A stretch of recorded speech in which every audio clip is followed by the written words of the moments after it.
Sevgili takipçilerim, değerli izleyiciler. Bugün sizlerle yeni bir video çekmek için yine karşınızda bulunmaktayım. Bugünkü videomuzda ise araç farlarını parlatırken kullanılan ısıtıcının ucuz maliyete nasıl elde edileceğini anlatacağım.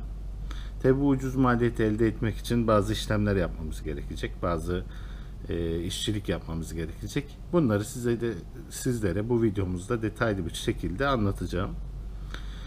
Ama videomuza geçmeden önce lütfen bana destek olmak amaçlı ve bilgiye her zaman ulaşabilmek için, bilgide kalmak için kanalımıza abone olmanızı ve videolarımızı beğenmenizi sizlerden rica ederim. Kanalıma abone olmak çok kolay. Sadece videodaki sağ alt köşede görünen küçük kırmızı arabanın üstüne tıklayarak kanalıma abone olabilirsiniz çok kolayca. Şimdi nasıl yapacağımızı anlatmaya başlıyorum. Arkadaşlar, ısıtıcıyı yapmak için, far parlatma ısıtıcısını yapmak için öncelikle basit bir 300 mililitrelik su şişesi gerekti. Bu su şişesinde yapacağımız işçilik ise kapağında olacak.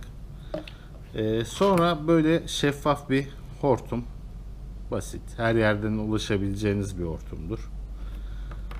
Bir tane falçata ve bir adet de şarjlı matkap. Şarjlı matkap çok önemli değil.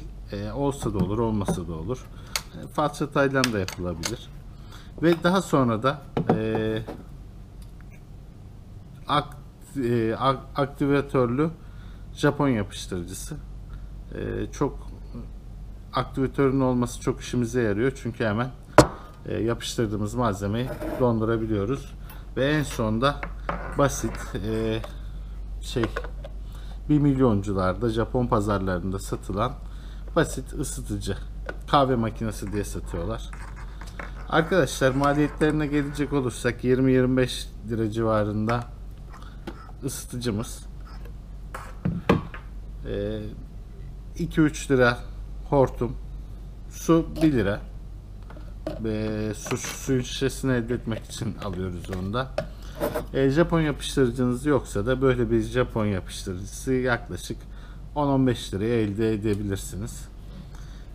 Aktivatörlü olması işte bizim işimize hemen yapıştırması amaçlı kolaylık sağlıyor. Onun haricinde çok da şey değil yani. Siz de tutabilirsiniz. Şimdi işleme geçiyorum. Arkadaşlar, öncelikle su şişemizin kapak kısmını ortadan deliyorum. Ortadan deldikten sonra şöyle bir delik açılıyor. Bunu da birazcık falçatamızdan genişletiyoruz. Ne kadar genişleteceğiz diye soracak olursanız ise hortumun içerisine girecek olduğu kadar. Ama çok da gevşek olmamalı. Tatlı sıkı dediğimiz, hafiften, yani şu şekilde tatlı sıkı. Bunun tatlı sıkı olmasını istememizden sebep ise o solüsyonu, far parlatırken yapacağımız solüsyonu kaçmaması, tamamının borudan dışarıya çıkması amaçlı. Arkadaşlar, şimdi işimizin devam edeceğiz.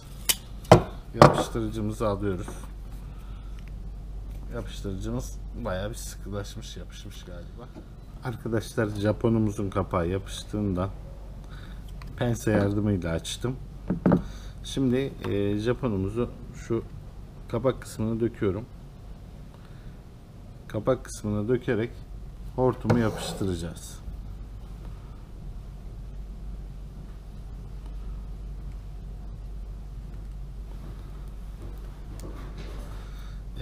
Başta da söylediğim gibi buradan hava almaması önemli. Çünkü ısıttığımız o far parlatma sıvısının kenardan kaçmaması, tamamının borudan gelerek far yüzeyine ulaşması amaçlama olmalı hedefimiz. Aynı şekilde dıştan da Japonluyoruz.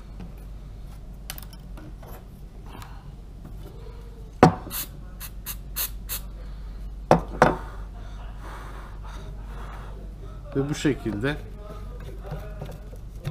aparatımızın asıl işe yarayacak kısmını yapmış oluyoruz. Arkadaşlar göstereyim size. Japon. Burası da Japon. Daha sonradan böyle kapağını kapatacağız. Ve şişemizin içerisine koyacağız. Isıtıcımız. Bu şekilde koyup sıvı ile birlikte far yüzeyine güzelce uygulama yapabiliriz.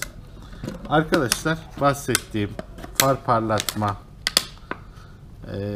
ısıtıcısı, far parlatmada kullanılan ısıtıcı çok basit bir şekilde sizde yaklaşık bir 5-10 dakika 10 dakika ile 15 dakika arasında elde edebilirsiniz. Aynı ısıtıcıyı piyasadan almaya kalkışsanız yaklaşık 150 lira ile 200 lira arasında fiyat biçiyorlar. Yalnız bizim burada ısıtıcımız 220 voltla çalışıyor, yani ev elektriğiyle. Satılanlar sanıyorum 12 volttan çalıştığından da biraz fiyat farkı oluşabiliyor. Benim anlatacaklarım buraya kadar. Beni sabırla dinlediğiniz için teşekkür ederim. Başta söylediğim gibi yine sonunda da tekrarlamak istiyorum. Lütfen kanalıma abone olarak bana destek olabilirsiniz. İyi günler diliyorum. Allah'a emanet olun. Bir sonraki videoda görüşmek üzere.